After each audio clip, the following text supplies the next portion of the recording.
Hi, welcome back to Grains in Small Places, and today I'm going to be doing a recipe that you have all been begging me for. I've got many messages, many everything, especially after I put out my bagel video, tons of requests for English muffins. So, without further ado, here they are. Okay, so to start out, I'm going to weigh my wheat berries. I'm going to use half hard white and half kamut today. You can use all hard white if you wish, or you could mix in another grain if you'd like. I just really like the combination of these two. I could even do a mix of hard white and spelt, or hard white and a little bit of soft white, whatever you want, but you could use all hard white without any issue. So again, when we are milling our grains for our flour, the amount of flour for every recipe may vary for each individual person making the recipe. So it wouldn't be unheard of for you to need a little bit more or a little bit less flour, just because the moisture levels in the grain itself, the humidity outside, elevation, all kinds of things affect it. Just know that most recipes are a basis of the amount that you will need. Okay, so 500 grams. This should yield me about 4 to 4 1/4 cups of flour. I'll make sure to put a link to the recipe down in the description box below. That way you can print that out and have it. I always go slightly over. 500 grams, okay. I love having these containers. They are amazing. They're my everyday grain storage containers. I love how wide they are. I can scoop my grains right out of there. And I will put a link in the description box below if you want to pick some of these up. They're not too expensive, but I do like them. They come with these cute little labels that you can label. And then that way I can take my bulk big storage bucket and I can pour some into these and use these for my everyday grain bins. So let's take this over to the mill and we'll mill our flour.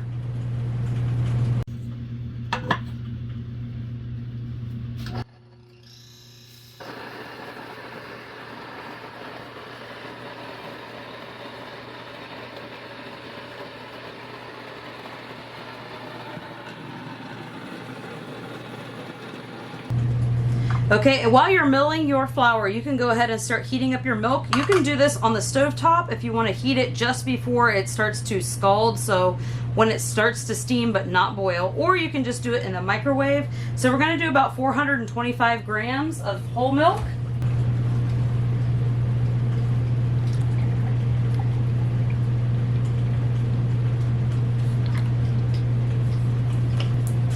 Okay, I was a little short on that. Okay, so I'm just going to pop this in the microwave and make sure that to heat it just before it starts to boil. And you want to make sure that you stir this occasionally while you're heating it up. That way it heats evenly throughout. Pop that back in. And while that's heating up, I'm going to go ahead and grab my mixer. And we're going to be using the new Nutrimill Artiste. I have an unboxing video on this. If you want to check that out, I'll put a link to in the description box below, where I show all the parts that came with it and everything. And I also have a review video on it as well.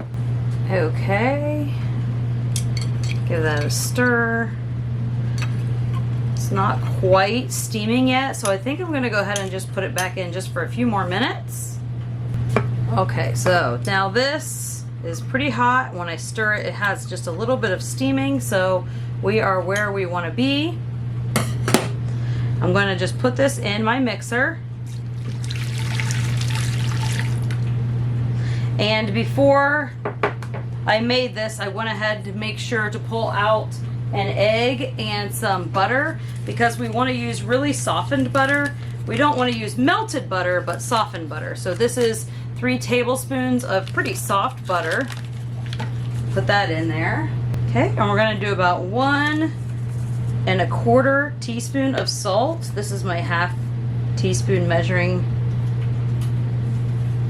And because this recipe does call for yeast, I'm going to go ahead and set my measuring spoon on the counter here to remind myself that the yeast is not in here yet, so that when we go to allow the rest period for the first time, we will be able to let the flour absorb without putting the yeast in, and we'll put the yeast in when we go to do the kneading process. So if you're using active dry yeast instead of instant yeast, that is the period in which you will take a little bit of this milk and a little bit of the sugar and hold it aside so you can put it in with your active dry yeast during our first 15-minute rest period. So that's how you'll do it with active dry yeast instead of instant yeast. We're going to do 2 tablespoons of sugar. You could also use honey. And then I'm going to crack in a room temperature egg.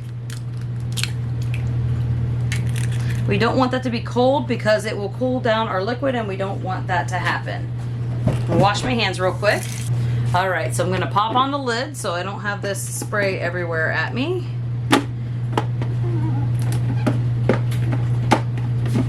Close that, and then I'm gonna just put this on 1 to start mixing this. Or 2. Okay, and the fact that this is steaming up lets you know that my milk was definitely warm enough, and I just want to mix till everything's all incorporated, and then we can go ahead and add in our flour. So this is the flour that we milled just a little bit ago together. Just going to pour that straight in. This is half hard white and half kamut. Again, there are other combinations that you could use, or you could use all hard white, or probably even all kamut if you wish.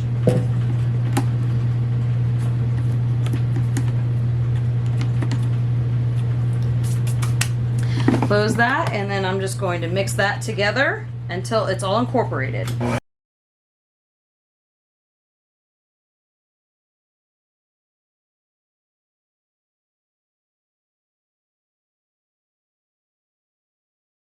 Okay, I wanted to open it up so you could see where we were at, and I'll just take the lid off so you can see. So we do have some around the edges, and that's fine. I'm gonna go ahead and cover this and let it sit for that 15-minute rest period that I was talking about. That way it'll allow the flour to start absorbing the liquid. It does take longer for fresh milled flour to absorb the liquid, so we do need to give it a little bit of a rest period when we are making any kind of bread, or really most any recipes I'm finding that is very helpful for. So I'll be back after 15 minutes, and then we'll put the yeast in and start kneading. Okay, now that our 15-minute rest period is up, I'm gonna go ahead and put our yeast in. The other thing that's great about this 15-minute rest period is we don't have to worry about our dough being too hot from the scalded milk like we would if we were to put our yeast in right away. So I'm going to put in 2 teaspoons of instant yeast. This is my ½ teaspoon measuring again.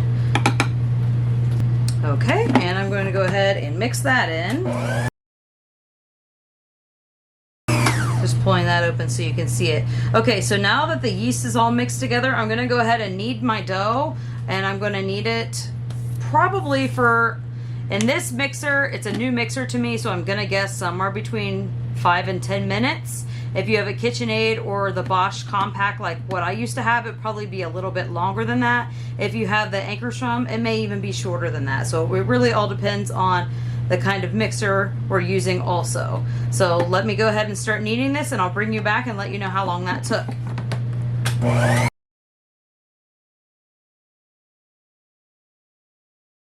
Okay, so this has only been kneading for a few minutes, and it's already cleared the sides on my bowl, so I love that about this. And I'm gonna go ahead and keep kneading. I just wanted to point that out to you, so, because I know it was all over the sides of the dough, and you were probably wondering, hey, isn't that dough too wet? But I like to just keep my doughs a little on the wet side, and I like to look at the texture of the dough rather than the amount of flour. So really it helps to know what texture you're looking for when you're baking with fresh milled flour, more importantly than the amounts on the recipe. Let's continue kneading. Okay, so it's been about 12 minutes, and I'm just looking for a nice smooth dough ball. I'm gonna go ahead and pull the dough hook out, that way it's not gonna get in my way. Okay, so this is what I'm at here. I'm not really looking for a window pane. I'm just looking for some stretchy dough, nice smooth dough. It should still be somewhat sticky, but after the rise, it will be a little bit easier to work with. So I'm gonna go ahead and cover this and let it sit covered for about an hour. So I would say in this mixer knead for probably about 10 minutes or so. And that's probably similar to the Bosch mixer, and the Ank mixer maybe slightly less, and the KitchenAid and Bosch compact maybe slightly more or longer. Okay, so most English muffin recipes call for cornmeal on the bottom of the English muffins, but we have corn sensitivity issues with some of our family members, so I'm going to use rice flour. So if you do not have rice flour on hand, you're watching my channel, which makes me think you probably have a mill. So all you have to do is run some rice through your mill on the fine setting, and then you will have rice flour. So if you don't have any cornmeal, or if you have any issues with corn like my family does, then that is a great alternative choice to use. And I haven't found that I've had any burning issues or anything like that, but I mean, it does toast it a little bit, but it seems to work really well. I also do the same for when I'm making pizza or anything like dusting the top of my sourdough loaves. Sometimes under my sub buns, depending on what kind of subs we're having. So I just kind of use that anywhere where you would use a cornmeal type product for underneath of your bread doughs. So while I had everything out for making these English muffins, it kind of inspired me to go ahead and make a triple batch of my flour tortillas, because I already have all the stuff out. Why not? I love having my freezer stocked with the flour tortillas. That way we can have them, grab them anytime we want to have them. I will put a link to that video down below if you're interested in that one as well. Okay, so it's been a little over an hour, and here's our dough.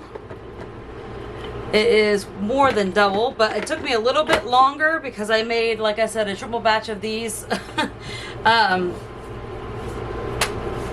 flour tortillas, and I'll show you those in a moment. This is the last one, and I'm going to turn this off, but this is going to have to preheat for our English muffins as well, so this is a nice start for that.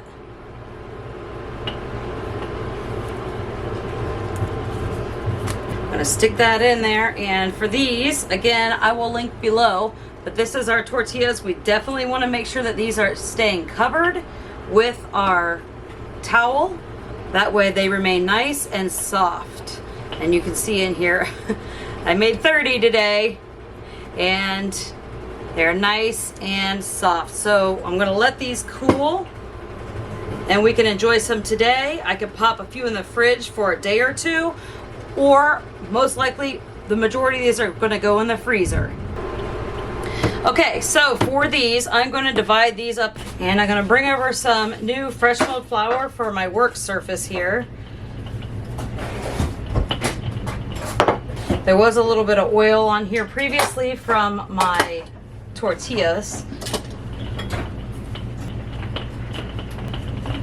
Okay, I did let this go a little far, but hopefully we can save it, because I had to finish those tortillas. Maybe I should have not tried to multitask, but once I'm in here, I really like to. Okay, so instead of pushing all the air out like I normally do when I'm making my bread, I'm just going to...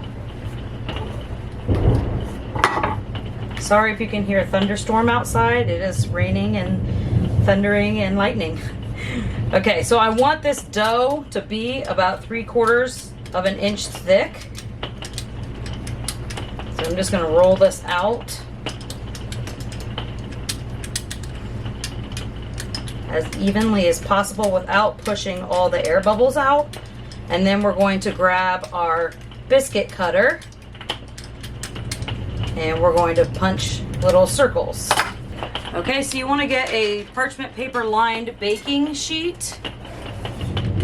That way you have somewhere to put them after you've cut them, because you're probably going to have to roll this out more than once.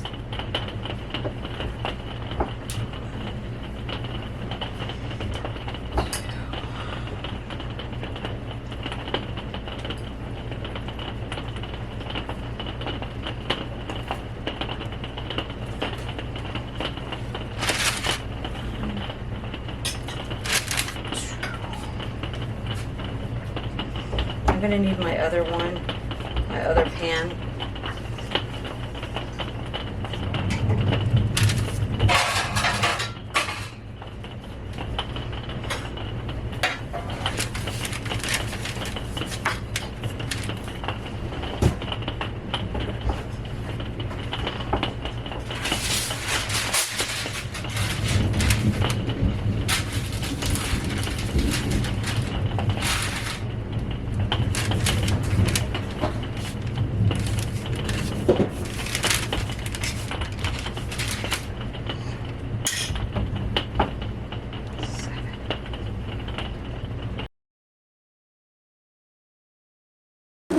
Okay, and then we're going to incorporate this dough back together as best as possible. And cover the other ones with plastic wrap.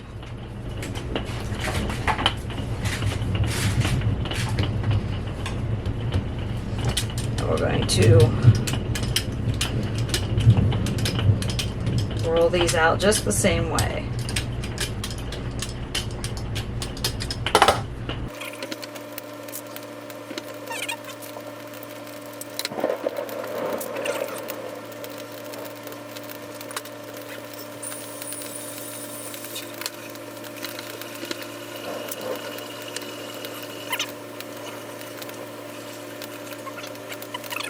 Okay, and with this last bit of dough, I'm just going to kind of shape it with the cutout here. So it looks like we got about 12. So we're gonna go ahead and cover these. While these rise, I'm going to preheat my cast iron pan. I'm going to preheat it on like medium, so it's going to be probably about 350 degrees Fahrenheit or so.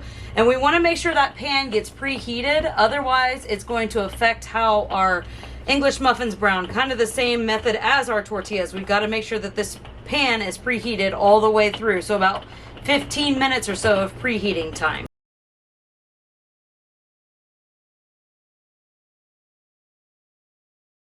So one tip, if you want to make these English muffins the night before and go through and let them rise, cut them, shape them, and then go ahead and coat the top and bottom with just a little bit of flour, or even that rice flour would be fine. Set them on your baking sheets and cover those. You could put them in the fridge right from there overnight without the second rise, and then go and cook them in the morning, and then you'll have nice fresh English muffins for breakfast, and that will also help enhance the flavor as well. And one last tip, if you like your English muffins on the sour side, if you have sourdough starter, you could always throw like a tablespoon of sourdough discard or sourdough starter into the mix, and that'll give you just a little bit more of a sour flavor. Okay, I'm gonna try to move this here so you can see better. So what we're gonna do, once this pan is preheated, we're going to put just a little bit of our cornmeal, or you can use rice flour like I was saying above, and you wanna make sure that we're gonna cook these, I'm gonna guess about 7 minutes on the first side, and then we're gonna flip it, and then we're going to make sure we temp the middle of the dough, and we want them to be about 200 degrees Fahrenheit, and that way we know that they're cooked all the way through before we pull them off. So while those are rising for the 20 minutes or so, I'm gonna get my wire rack here and a spatula to be able to flip them. We've got our digital thermometer, and then I have a jar of some rice flour that we've milled. So I'm gonna just have all of this ready to go while these are rising. That way this is preheating all at the same time. And here's our first tray. Let's see if I can give you a better view here. Of course, this is very hot. I don't want to burn myself. Okay. That'll work. So what we're going to do is sprinkle some of our cornmeal or rice flour in the pan.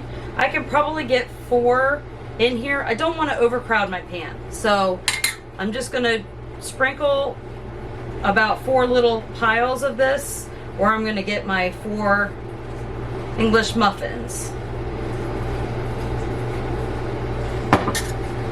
And we're gonna go ahead and get the first 4 started.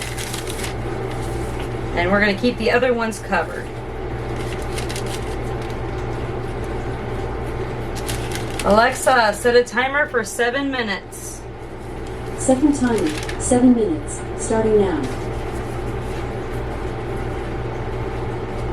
Let those go for maybe about 7 minutes. I'll keep my eye on them. They may be more or maybe less.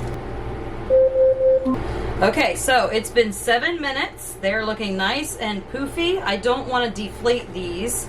That's what helps us keep those nooks and crannies. So I'm going to try to gently flip them as best as I can without hurting them, hopefully.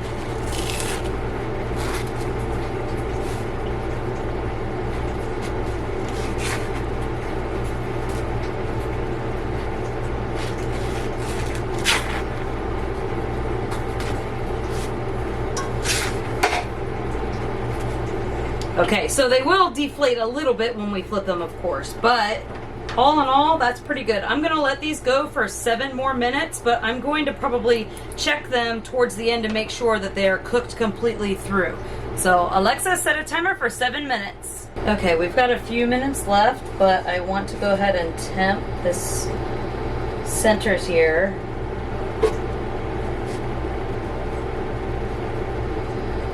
So we're at 192, so not quite ready. So we still have about 2 more minutes. Or Alexa, how much time? You have 1 minute and 50 seconds left. Okay, so we have timer.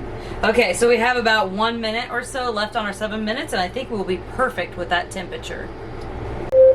Alrighty, that's our 7 minutes. And we are at 201. That is perfect. So I'm going to go ahead and pull these off and put them on a wire rack. Ooh, hot. So those can cool. Now, an important step, we want to make sure to clean this out in between each round. We don't want to use the kind of burnt up rice flour or cornmeal. So I'm just getting a wet paper towel. I don't want to cool down my skillet. That seems to be the easiest way to grab that. And be careful, again, this is very, very hot. So we're going to go ahead and go with the next round. We're going to do the same thing. Sprinkle some rice flour or cornmeal, whichever you're using, on the skillet, and gently place them in the pan, trying not to deflate as best as possible. They will a little bit.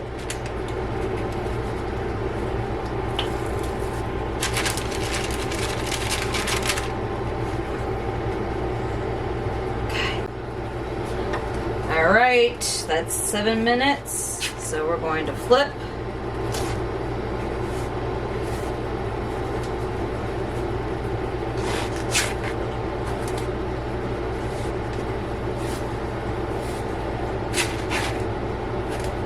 That one's a big one. Alexa, set a timer for 7 minutes. 7 minutes, starting now. If you have them slightly uneven, I suppose you could keep the larger side into the center. All right, let's let those go, and then we'll pull them off and do our last batch.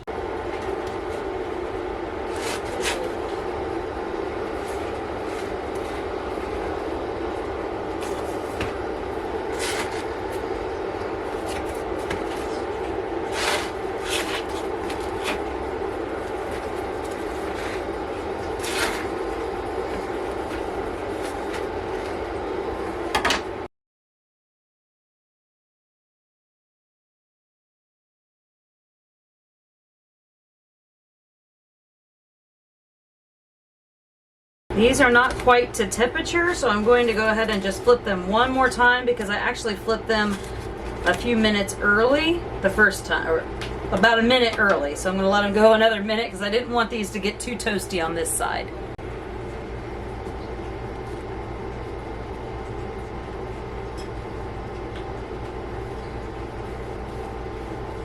Okay, this one's taking longer than the rest of them.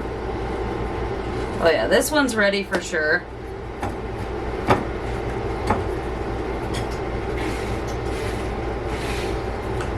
That one's ready.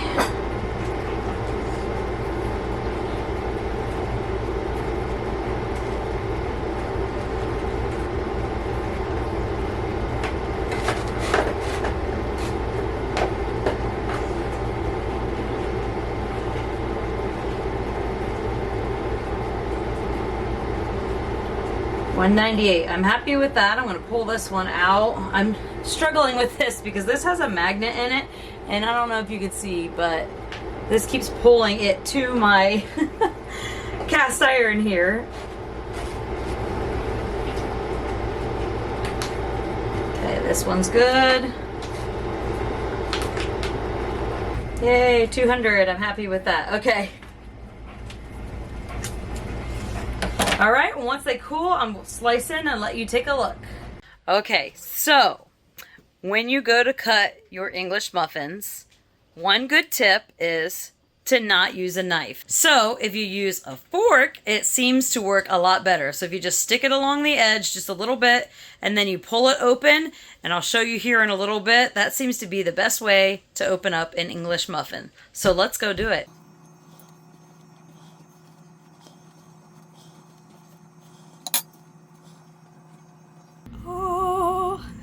Thanks so much for hanging out with me today while we made these beautiful English muffins. I really hope you give these a try. Again, I will put a link to the recipe in the description box below. You can find this recipe and a whole bunch of other recipes, all dedicated to fresh milled flour. Don't forget to like and subscribe and click that little notification bell. That way you won't miss my next video. And thank you for stopping by Grains in Small Places. Goodbye.